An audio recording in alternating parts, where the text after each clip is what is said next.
Welcome back to another Interview Wednesday here on Turnbuckle Trash Talk. I am the officiant, Kent, and joining me is a very special guest, Mr. Gomez, Jeremy Gomez of GCW, of Generation Entertainment, of the world's largest truck rally. The list goes on and on of the accolades I could give you because you are an organizer of events. Like that's what you do, and you do some of the biggest events Florida has ever seen, biggest event Michigan has ever seen, and you've got one of the biggest events Tampa and possibly wrestling will have ever seen coming up in 2020. Let's hope. But we're going to get to that. Yep. First off, I want to just talk to you about you and your love of wrestling, how you even discovered wrestling in the first place. What's your first wrestling memory? AWA. AWA? On ESPN. Still to this day, my favorite match is Mondo and Hector Guerrero versus Diamonds in the Rough, Tanaka and Simon Diamond with, Diamond Dallas Page as their manager. To this day. Yeah. So, AWA is probably my first, and I guess Bockwinkel and Colonel De Beers would be the first heels that I ever saw, and that's kind of made me want to be a heel for the rest of my life, as it pertains to wrestling. Who are your favorite wrestlers, though, throughout the years? Mondo. Probably my first. Obviously, that goes down the line. That turns into Eddie one day. I guess, growing up in watching AWA, so the Rockers, Midnight Express, people like that. As I got into WWF wrestling, I think the Islanders were probably one of my favorite tag teams back then. And, Undertaker, when he debuted, was one of my favorite wrestlers always. And Cage ripping the Hell in the Cell door off was my favorite. But I think at first it was AWA. Mike Rotunda, IRS, one of my favorite wrestlers still. Kurt Hennig, older guys. They were always it. And then, The Rock, Stone Cold. Well, of course. Macho and then you Man. get into the more widely known. But Yeah. you're talking about way back in what many would say is the golden era of Yeah. wrestling and kind of what set the stage for your Macho Man, Stone Cold, Rock, even all the way up to today. I mean, so many of current day wrestlers still draw from influences from back in that day. Was there a particular moment or time where you decided, I've got to get involved with this, I need to be a part of this somehow? Honestly, never in my life did I ever once think that I love wrestling. Don't get me wrong. I never had any grand delusions of being a wrestler because, back in the day, a small guy wasn't going to be a wrestler. I'm 40. So it just, that wasn't going to happen. I was too small. But I never once thought of managing. I never once thought of running wrestling.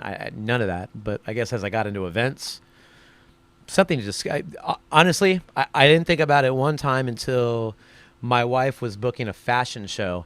And it ended up that, and he's going to kill me for this, that our champion, Sir Rios Badu, was one of the fashion models. And, I didn't even know he was a wrestler at the time. And then I glanced over his Instagram when I was, helping her promote the event. I was like, oh, wait a minute. I know this guy from somewhere.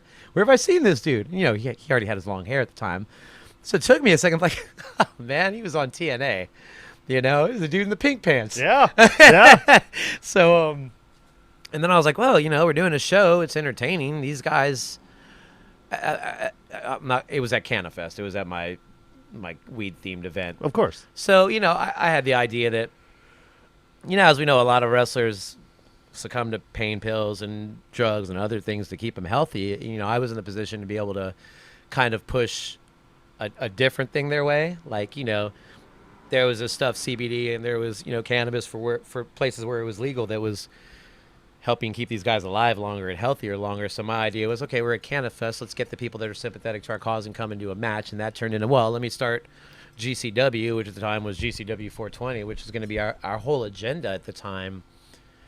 When I was still into the cannabis, pushing the cannabis thing, was to get this wrestling to help push that from an athletic standpoint. Well, and it brings eyes from a different community to the benefits that actually help enhance that community and help save these guys' lives, because it seems like every other day or every week we're hearing about some wrestler who died far too young for really unfortunate circumstances that could have been prevented if they were put on the right path or given an alternative. Yeah, a lot of our heroes. And it's nice to see that society as a whole and culture as a whole is changing its perspective about this. It's a slow fight, but it is a fight that I feel like is being won gradually. and I think is an important fight to win. I mean, I'm from Michigan. You know, it just got recently legalized like there 2 weeks ago. Yeah, right, exactly. Can't wait to come back, Michigan. Right. And it's so astounding how it can help everyone in one way or another. I mean, you hear about people with Parkinson's. You hear My about daughter people has autism. Yeah, exactly. She couldn't speak before CBD. It benefits them, and in a sport that does so much physical damage to your body, so much physical damage to your mind, even your brain, having something that could be a healthy alternative to, you know, pain pills and everything like that is just so important. So I'm actually really happy to see you guys kind of taking up the charge on that, and I was immediate to become a supporter on it because Yes, you are. Thank you. it's important. The problem is now though that once I got into it, I realized that I didn't need to lead that charge. It was already happening. So I'm not gonna lie. You know, something was said to us. This is a shoot. So something was said to us by one of the building owners of a promotion that we were going to move into their building, and it was something along the lines of, you know, the cannabis thing is just cheap heat and smoke. So honestly, as much as I want to lead that charge, it was getting to the point where I think it was from outsiders looking in that didn't understand it. It was a way for people to tear us down and pick on us unnecessarily, and I didn't really want to do that anymore to my talent, which at this point has now become more of, I think wrestling has become more of my shoot job than my shoot job.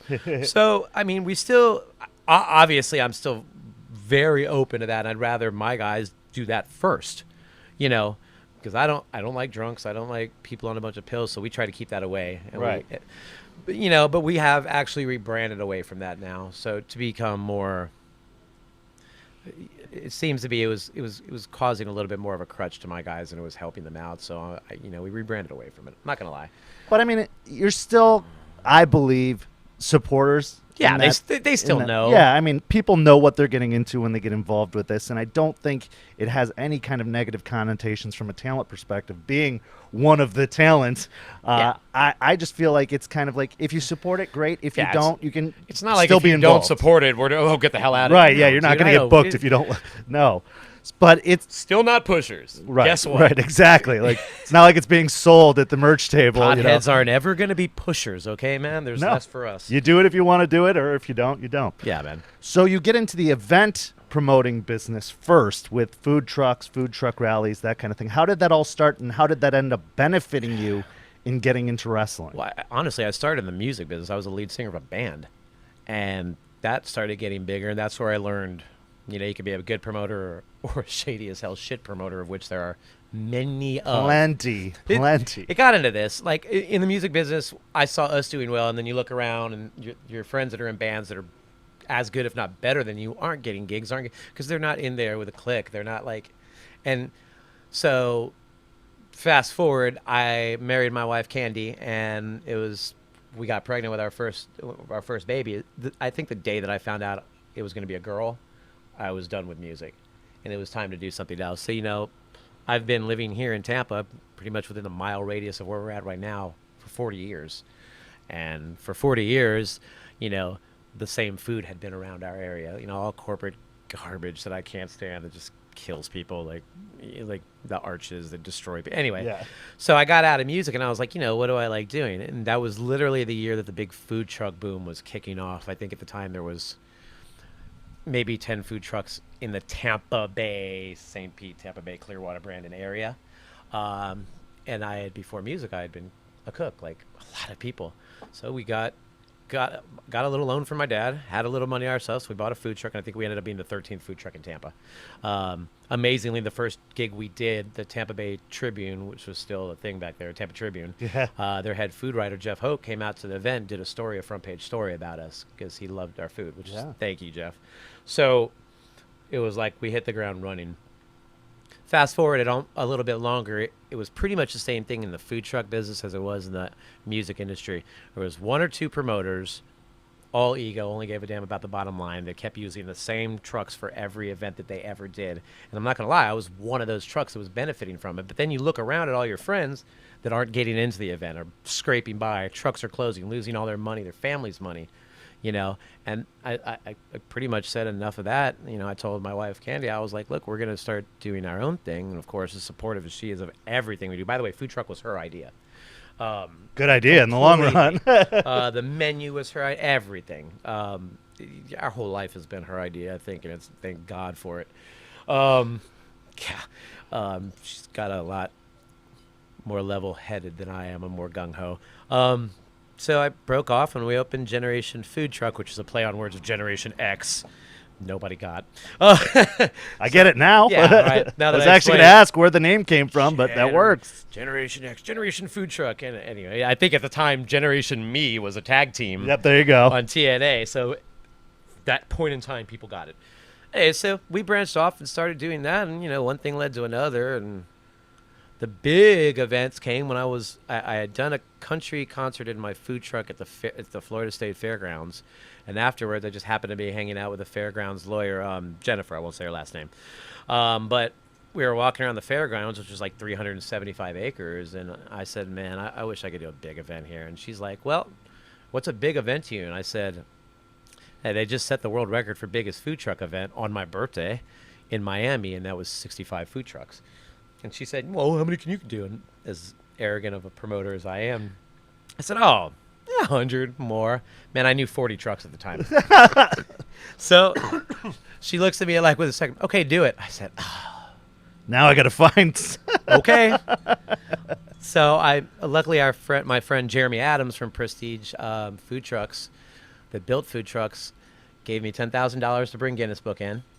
Word spread that we were going to break the world record, and you know, we did it, and we had 99 food trucks that time, and then I did it again the next year, and we had 121 food trucks, and that's the world record still.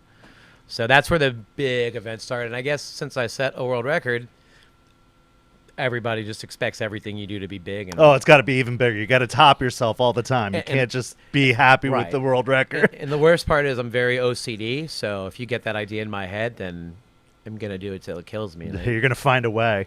So, and now here I am in the wrestling business, and I've just decided that, you know, after, you know, I was hooked after the first show, which was awesome show work for the workers, horrible show on our end. I mean, nothing worked right, nothing. And it was like, let me tell you, that festival was the worst festival I ever did, not by production-wise, but it got so political that nobody showed up. They didn't want to be part of the political bullshit. Right, of course. And I don't blame them. In fact, it got me to the point where I didn't care about cannabis for a little while anymore, helping anybody through, because I just didn't want to deal with the political part of it anymore. Right. It's a fight you don't want to have, and you shouldn't have to have. But the workers hooked me like that day. Like I wanted to do this. Like for instance, our first match ever was Gangrel. Like the first match I ever had was the Brood music hitting, and you know, just the fact that Gangrel came out and worked a match with me, with like 5 people watching, he could have just laid down and taken a pin, taken his money, and gone. But the fact that these guys were honoring me enough to work the whole damn show, you know, that right there made me. It made me love the wrestling business, and I think at that point I wasn't going to be out of it. Like, well, I really don't think I'm. And that's a really important point that you just brought up. The talent being willing to give that little extra is such a testament to how you treat your talent. Because there are plenty of promoters out there that treat their talent like garbage. And what talent is going to give their all to somebody who does that? Like, you treat your talent with respect. I'm going to say this, pay them appropriately, or at least better than a lot of promoters. And you treat, like I said, you treat them with respect, and you're going to get what you give. So you give these guys that respect. That's what you're going to get in return, at least if they're, you know, a good person. And they have been. I mean, I seriously, everybody that I've worked with, even ones that I disagree with at times, like they've always given me everything, and they didn't need to give me anything. And that's a testament, to Rios, because Rios gave me the rub. And that's, thankfully he did, but I like to think that I did him proud from there. And then you're paying it forward. You're paying that kind of respect. Yeah, and I think the second employee that I met with GCW was Rex Bacchus, and you know, when you get the love from him, you just feel like giving it back. So you know, ever since then, you know, again, I was hooked. I had 2 good guys in my corner. So I want to talk about the importance of promotion, because we started talking about that with the events and with the music and how that translates to the wrestling business. What did you learn through music, through working the events, that actually helped you in promotion for the wrestling business? How to do everything wrong. No. I learned that suck-ass promoters are going to be suck-ass promoters, and everybody around them is going to suck ass with them because that's what they're doing to them. And I say this a lot, and again, I'm sorry, promoters out here that don't like this. I'm very brutally candid about things. When I'm bitching at my workers to give me promos, or when I'm bitching at my workers to advertise, I'm not mad at them in any way because I realize that they've been acclimated to doing this much because there's a lot of good promoters around, but there's a lot worse. There's a lot more bad certainly. promoters. And I feel like it's got to the point where there's so many bad ones around that's what they're used to giving. Like, they're used to only giving this much, and it's slowly starting to sink in with our core, some faster than others, that, dude, we are here for them. So they give us stuff because they know I'm going to give 100% back because I really, if not more, I don't sleep at night thinking of things that I can do better for my workers. I really don't. It's another OCD thing. Well, and it's surprising to me, especially on a talent level, to see how little self-promotion talent does. Because in independent wrestling especially, nobody's going to get you over but you. All the great matches in the world will only get you so far because you're doing them in front of 10 people. You're doing them in front of 15 people. Yeah, maybe there's on YouTube, but so is everyone else's. Yeah. Like, all that stuff can get lost in the shuffle. And so really making a statement or a mark, especially at this point in the game, is so, so important. You don't have your Kenny Omegas. You don't have your Young Bucks. If those guys weren't out there busting ass, promoting themselves, and really making sure the world knew who they were. And so to see these shows that have such amazing talent on it not get necessarily the best turnouts they could get, I think falls back not just on promoters, but on talent themselves, because how else are you going to get people to come unless you say, hey, I'm going to be at this thing, and here's a reason why you should go? And that's the same thing in every promoted industry, though. Same Absolutely. thing with music, same thing with my food trucks or my other vendors. Or you've got to – I tell people this all the time, especially the food trucks. McDonald's, as much as I dislike them, sells who knows how many burgers every day. Who knows, But they're still on every other commercial. They don't need a commercial. Everybody knows McDonald's. Everybody knows their menu top to bottom. They don't need advertising. Yeah, they're the brand. But they're going to, because you have to let people know that you give a damn. And there's no way that you can let people know that you give a damn unless you give a damn. You make it so. Well, and you have to stay current in their minds. You have to. Remind them constantly, even if they know who you are. You have to remind them, this is why you know who I am. This is how you should know who I am. And this is where you can see me next. Yeah. I have a buddy, his name is Sean Kyle. He's a musician for a band called the Bovilles from Tampa. A lot of people know Sean around the area. He's a genius. We've been friends forever. We talk now, and he still doesn't go 5 sentences without mentioning his band. It's like, we're cool. Yeah. It's the promoter mentality, and I'm trying. It's happening. They're coming around, and they're starting to see it, and there's a lot of promoters out there that do care, and they get good production out but it's rough because they get inundated with people that are only in it for the money, and they're only in it to get over, and it's promotion, man. So why in the world would you get into the world of wrestling in Florida? Because I just did a survey, and in 2019, 67 companies ran at least one show in Florida. Why? Why would you decide to do that? It's my ego again, or maybe just my OCD. Like, I'm going to succeed at what I do. I won't accept any less. I don't sleep over it. I think about it constantly, and even more so now. Well, first off, I wasn't going to leave my home state. This is my town. Yeah. I'm from Tampa. But once I got hooked to the wrestlers, somebody needed to be here to help them and help them get over and help them succeed. Just like when I started up food trucking, somebody needed to speak for all those other food trucks that weren't getting any help. And same thing in music. I used to help out other bands too because somebody needs to. And it's just, I don't know if it's arrogance or if it was what I was put on earth to do in my mind. Like, I want to help people succeed. I've put myself over. I still put myself over all the time, but I've put myself over in business. I think I've succeeded. I pretty much do in business what I set out to, but some people need that extra push, and if it makes me feel better, especially now as a parent with my 2 daughters, that I don't know, it makes me feel better to help other people succeed. Well, and now you're setting a really good example, I think, because you're saying, if I want to do something, I'm going to do it, and I'm not gonna bury people along the way. I'm not going to shit on people along the way. I'm going to do my thing. I may shit on a couple people, but well, that's whatever. You got to break a few eggs to make an For omelet. fun, they can shit on me back if they want. That's cool. It's fair. But you're also saying anybody who has this same mindset or has this same mentality, I'm going to bring along with me. Yeah. I'm not going to leave people behind unless they're leaving No, themselves it's, behind. It's symbiotic. Yeah, like you're like, I want to work with a community. I don't want to just make it all about myself and push myself ahead. When I was on stage and when I was a musician, I made it all about myself. I was a front man. I made it my life about me. And, I'm not going to lie, it almost cost me my marriage and my kids. So, again, my wife, that's fucking amazing, was patient enough with me to teach me that, dude, that's stupid. Do it this way. And it's a good factor, man. If I didn't watch her do it every freaking day, I probably wouldn't either. But I guess at some point, it probably having my first daughter peek her head out or whatever, it just at some point it clicked, and it really does make me feel a lot. It makes me feel better putting other people over than myself. Well, and teamwork is such an important mentality, even on a wrestling show, on because everything. every time you get in the ring with somebody, you have to trust your opponent is going to keep you safe, just like you're going to keep them safe. Yeah. And you got to trust that the match before yours is still being respectful to your match and not just going to do all the same stuff you're going to do. Yeah. And that everybody's promoting the show so that everybody's getting the exposure and the pay that they, are making, that everybody's pulling their weight. And so I think it's great that, that moment for you happened before getting into the wrestling business, Me because too. there's so many promoters out there that are just worried about one thing, bottom line, money, getting themselves over, whatever the case is. And that's not going to work. Yeah. It's not going to work in wrestling. How it worked for Vince McMahon, I'll never know. But, I don't know.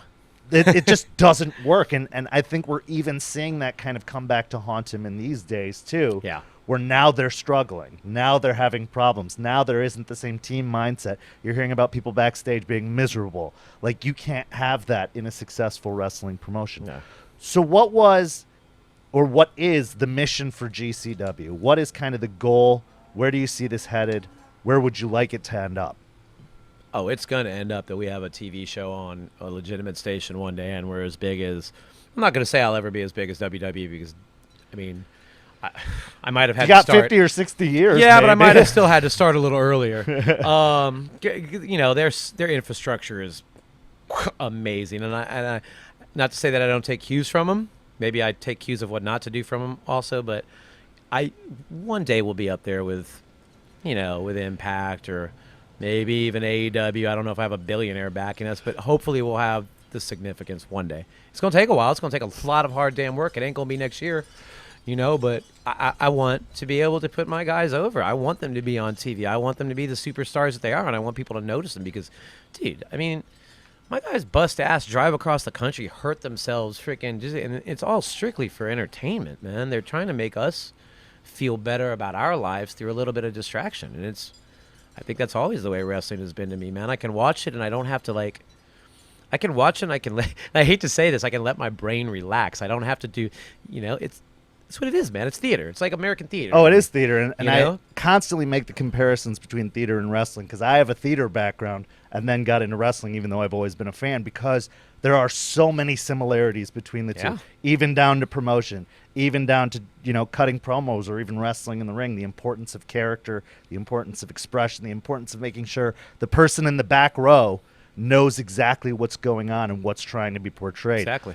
Speaking of next year, you've already announced 2 big events coming up. First off, For the Love of Wrestling Yes, 2 sir. Part in 2. February. It's our first second of one event. That's great. And then Mania Week, Yeah. which is an insane undertaking, but you've decided to do it. And from the announcements coming out about it, it sounds like it's going to be a huge event. But first, let's talk about For the Love of Wrestling 2. Well, it is at it's at one of my festivals. I didn't touch on this earlier. One of the best things that I think I had going for GCW at the start is the fact that I do these massive festivals. So I was able, for maybe the first year, at least half of our events have been at those festivals. So we've got already a built-in crowd, built-in people watches, built-in way to spread our name. Pictures look good because there's a crowd wrapped around it. Oh, yeah. People are going to be there regardless. Yeah. And the after effect of it has been that people have enjoyed it, and they've wanted us to come back. So I booked my Chocolate Festival, which is in its 5th year. And being in the 5th year, it keeps getting bigger and bigger. We had like 30,000 people there last year. This year, it's looking like more like 40 or 50. I actually at first didn't book a wrestling show at it. And the day after I booked it, they called me. They're like, "Why aren't you bringing back wrestling?" So, okay. Okay. So, so we're booking that then. It's probably one of our biggest turnout events, and now we also have the wrestling crowd come in. So it is what it is. It's one of our live events. It's at my Tampa Bay Chocolate Festival. It's exactly what it sounds like: bunch of chocolate, bunch of food, and wrestling. So Well, and those two things go great together. Yeah. Food and wrestling. I mean, you're going to get the right demographic. last year it was great, man. We had a lot of good people out. We got Leva, like one of her last independent shows was with us. We invented the Kinsey scale, Effie and Jamie Senegal that day. It was fun, man. Jim Nasty's are out. Kodo is out. Rios versus Mecha Wolf. You know, my faction was there at the time, the Inner Circle. Well, and now Forefront. Now it's Forefront because Chris Jericho got a... Chris Jericho, my partner's best friend, has somehow come up with an amazing faction name. Damn you, partner. And it's Jericho, so it's yours, brother. Have fun. Yeah, well, yeah. How can you argue Can't with that? mess with the greatest of all time. Let's talk about Mania Week, though. Please. Yeah, honestly, the show before is one of our signature live shows. It's gonna just going to be fun. And it's going to be a great show. It's just going to be fun. And we're definitely going to be promoting it leading up to that because it is going to be a great time. I mean, your shows are always... It is our lead up to Mania Week. So I don't really want to talk about it too much because we do have some stuff happening leading into Mania. Well, of course. But let's talk about Mania Week itself. I know what the motivation, at least from a surface level, was to say, we are Florida wrestling. Florida, this is our town. Like, yeah, WrestleMania is coming in, and a lot of people from the outside are going to be bringing their shows in, but we run this town. Yeah. And that's kind of the mission behind this show is to promote Yeah. Florida or Southeast, area wrestling promotions. And so you decided to rent out a venue for 2 straight days. 3, actually. We got a load-in day, Well, too. there you go. Yeah. 3 days. And to bring in several promotions and let them be featured in a 3-story venue with 2 stories, with 2 rings. Yes, sir. Running shows. Why? For What free. was the motivation? For free. We're Yeah, not for charging free. them to come in either. So I paid for their rent. Why did you want to do that? Here's the thing. Again, I'm from Tampa. I've been in other industries where promoters have shut out other people and not giving them a chance. I'm not oblivious to what certain organizations do to make their event the only event going down. I knew that was going to happen a year ago. So the second we found out that WrestleMania was coming to Tampa, we started looking for a venue to do a thing before they all got rented out and nobody could wrestle in their own hometown. And that was it. I'm not big on people boxing people out. You want to beat us because you're a better show or you have better wrestlers? Do that. But competition is competition. You can't just shut down the competition and claim you're the best. Okay? You want to claim you're the best? Do it. Be the best. I mean, I'll just talk about being the best. Yeah. No, just be it. Be Mr. a better Cena, product. Mr. Cena, don't talk about it. Be about it. Be about it. And so I knew it was going to happen. I knew a bunch of the companies weren't going to be able to get a show within the city limits or at all. And that's exactly what started happening. So, I mean, hell, let's tell the story. I'm not going to beat around the bush that much. And I'm not going to throw anybody on the bus or shit on anybody. There is another GCW, as you might know. Game Changer Wrestling. Game Changer Wrestling. They've been around for a long time. All right. They are OGs to us. They put out, I'm not going to say they put out a better product than us, but they've been putting out a good product for a lot longer than we've been around. I mean, it's a statement to be open in wrestling for as many years as they have, so they deserve that credit and those props. And the wrestlers that have gone through it are freaking, everyone. Right. They're awesome, okay? That being said, I don't really know much of them other than a couple snippets that I've seen here and there. I know who goes through there, and I know all the wrestlers that go through there, but I didn't watch them. In fact, I didn't watch them until it started becoming a point that everybody telling us that we're trying to rip off GCW for the simple fact that we have the same initials acronym. are the same, yeah. As I pointed out to somebody the other day, guess what, dude? I don't know if you guys have heard of Georgia Championship Wrestling that have turned out quite a bunch of people over there. Yeah, you may have heard of them. But it's an acronym.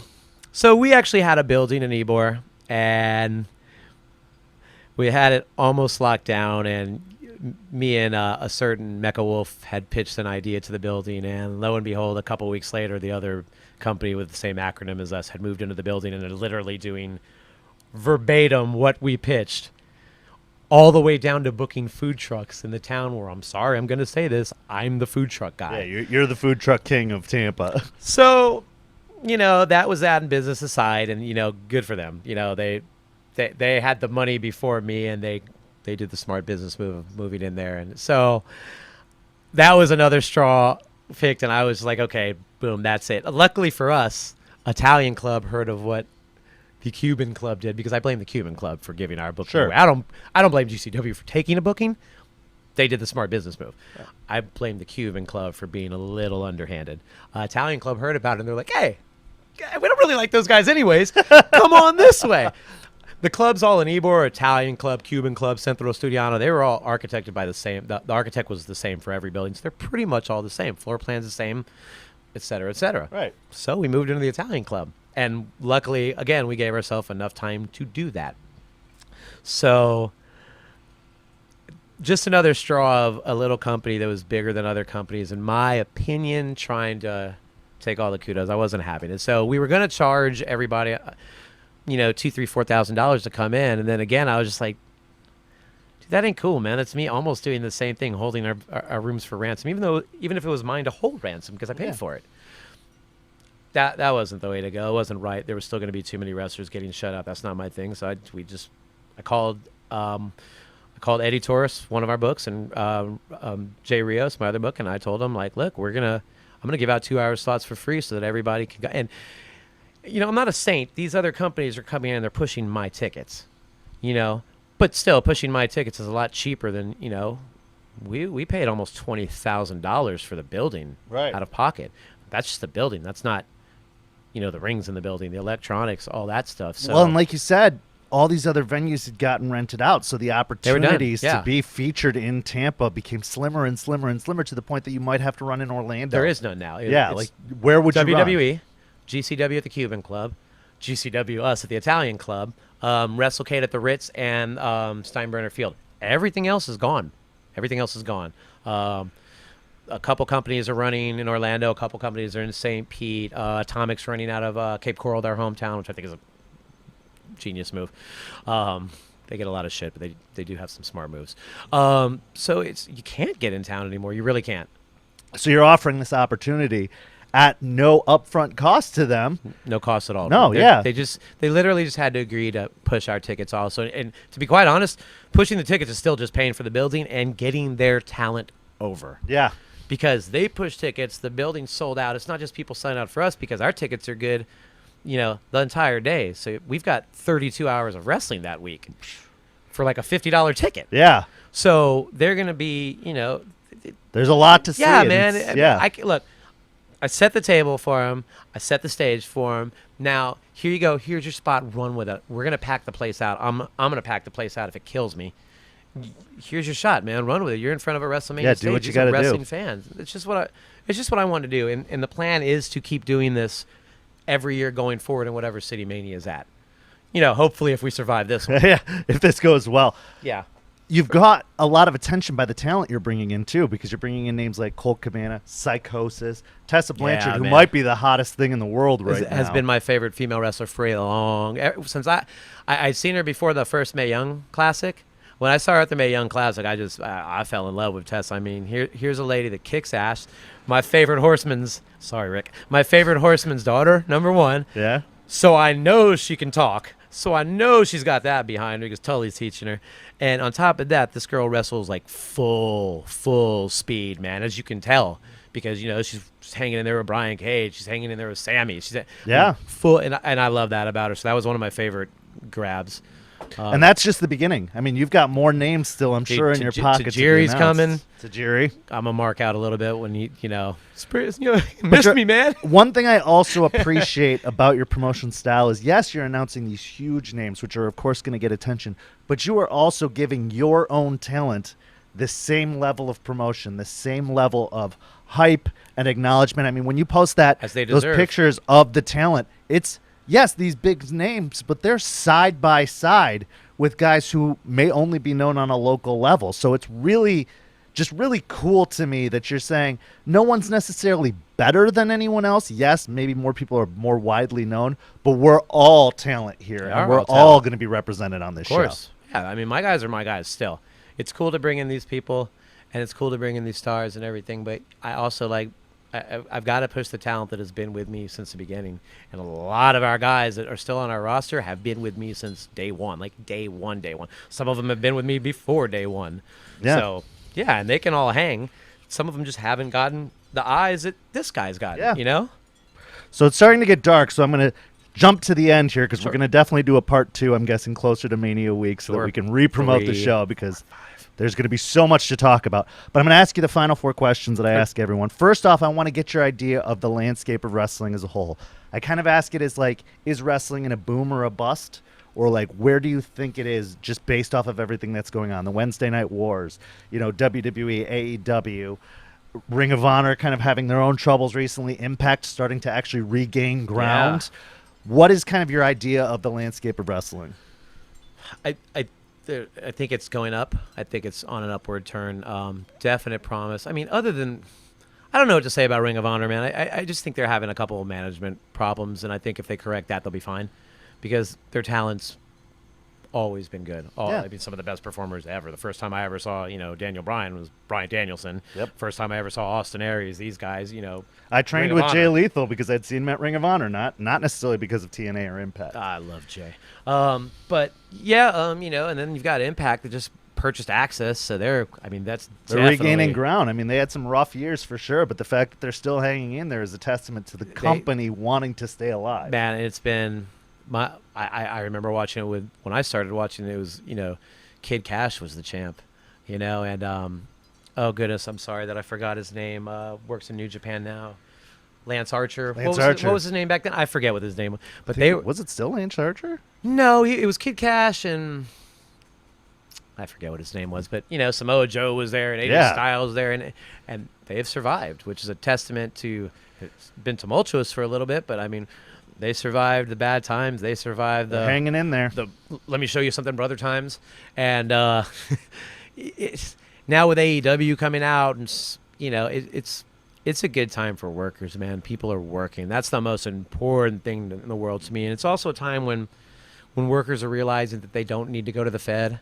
That there's other options. Yeah, that there is other, and the fact that there's other options is just super impressive to me, because that's what I like to see. I'm not huge on big corporations snatching up everything. I'm more on mom and pops, but when the mom and pops are starting to gain as much ground on these guys and becoming these guys with a little better ethics, I would think. I like it. I think I got into it in a very good time, especially the rise of the indies. Yeah. No, and we need to step up because we have a lot of non-indies now. Yeah, I mean, there's a lot even more to compete people for. with. Yeah, and personally, I until I'm at that level, I am happy to be helping guys get to that level, and hopefully one day, when one of my guys says, we're leaving, we're getting signed, I can say, well, hold up a second, I'm finally in the position where here's my counter offer. Please stay with us. Yeah, and I think I'm starting to think that's about where MLW is right now. Yeah, they're getting there for sure. It's looking good for a lot of companies. I mean, wow. I mean, everywhere. Wrestling's everywhere now, for sure. I like to say this isn't a boom yet. This is a spark that could ignite a boom. Yeah.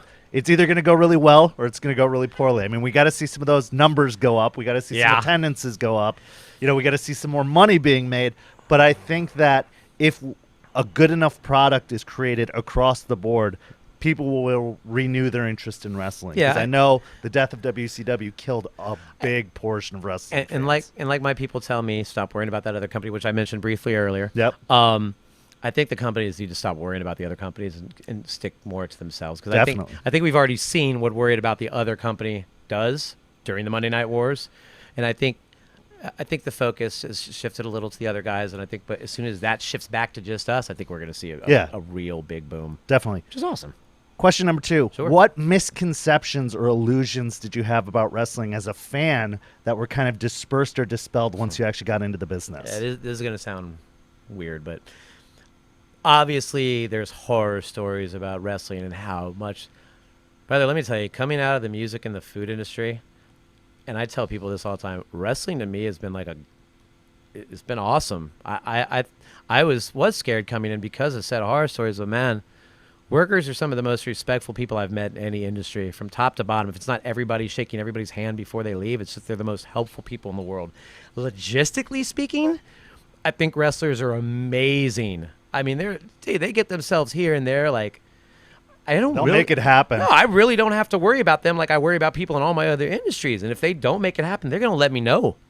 with time I can fix the problem. And it's been opposite for me. I went in scared, worried about stuff, and it's only been good. Well, and just like anything, you're going to hear the horror stories before you hear the good stories. Yeah. The horror stories are going to stand out more. So, yeah, maybe there's a couple bad apples, but it doesn't, in the case of wrestling, ruin the bunch. Yeah. Because you're going to have a lot more good apples than you're going to have bad apples. The worst that I've endured in wrestling so far is losing friends, and that's it. And it wasn't to wrestling either. So, and you know who I'm talking about. Oh, yeah. So, and that was to cancer, not wrestling. No, yeah, so, that's a completely different circumstance. That's the worst I think I've had to endure so far. And hopefully, fingers crossed, it stays that way. I'm not stupid to think that nothing's going to go down, or I'm not going to have to fix anything, because that's promotion in general. But, Yeah. but I'm ready for it. Yeah, Whatever happens, we'll fight through, and we'll You're make dealing it with work. some very intense personalities. In wrestling, it breeds intense personalities and egos. And I mean, when I'm in character, I'm a freaking handful and a half. So, that's why I had to disclaimer before we did this interview. I'm talking to Jeremy, Please. not Mr. Gomez. Yeah, and I told you earlier, you're the first person that I've done an interview with that has talked to Jeremy and not Mr. Gomez. It gets really hard to keep up. Question number 3. If you had to give a piece of advice to someone who was interested in getting involved in the wrestling business, whether it's from a promotion angle, whether it's from just a backstage angle or a wrestler angle or anything from your experience, what piece of advice would you give them? Like anything else in life, give it 100%. If you're not ready to go into something 100%, or as my father would say, who just turned 79 yesterday, don't do anything half-ass. If you're going to go into something and do it half-ass, which means halfway, Yeah. don't start. No. Because Go people whole rely ass. on you. Full ass, exactly. People rely on you, man. And if I'm giving 50%, like you said, I'm going to get 50%. I don't want 50% No. from my workers, and I don't want to give my workers 50%. My last question is, what would you change about the wrestling business? What do you think is something that could be altered or changed? I mean, some talent might say pay or might say backstage attitudes in the locker room. What would you change from your angle of things? Well, pay. I'm always working to pay my people more.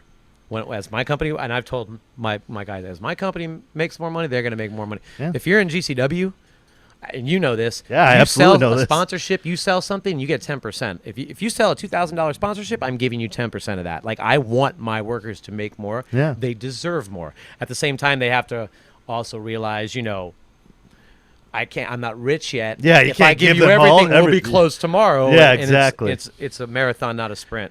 But you're starting off on the right foot. I mean, there's some companies I've worked for that have been in business for years and still,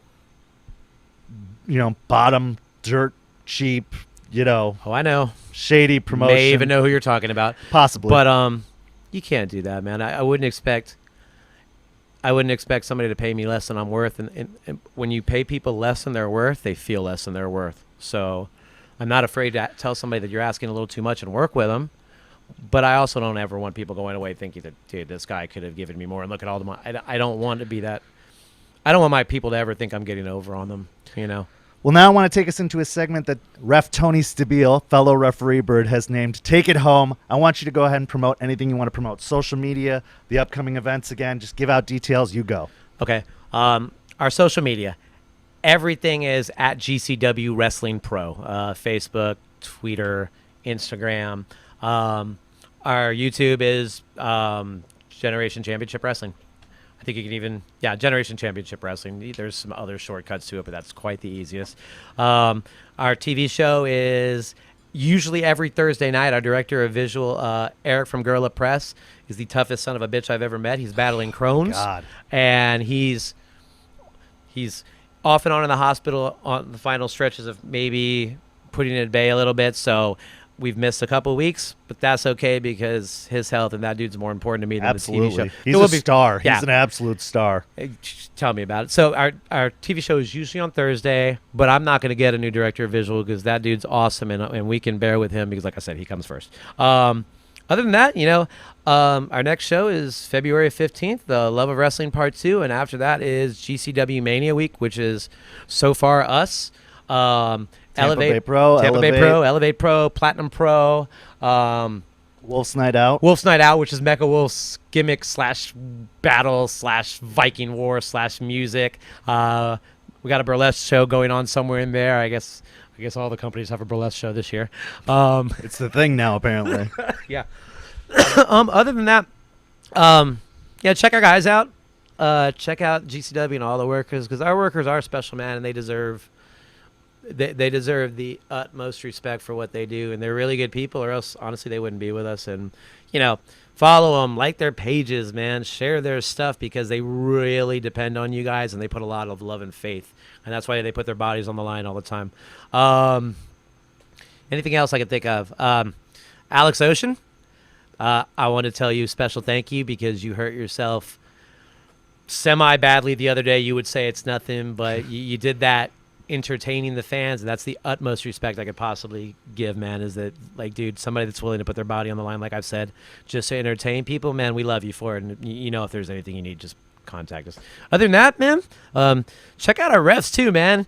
I don't know how many other people try to put the refs over in the company. I was gonna say that's actually a huge point, is that Dude. I'm sharing a poster with some of the biggest names in wrestling that I know of on the indie scene. Yeah. And I'm a ref. Let me tell you, and I'll be the first to say that, dude, if the referees aren't good, the matches aren't going to be as good. And I think we have three of the best referees in the business, Kent, Lee, and Tony.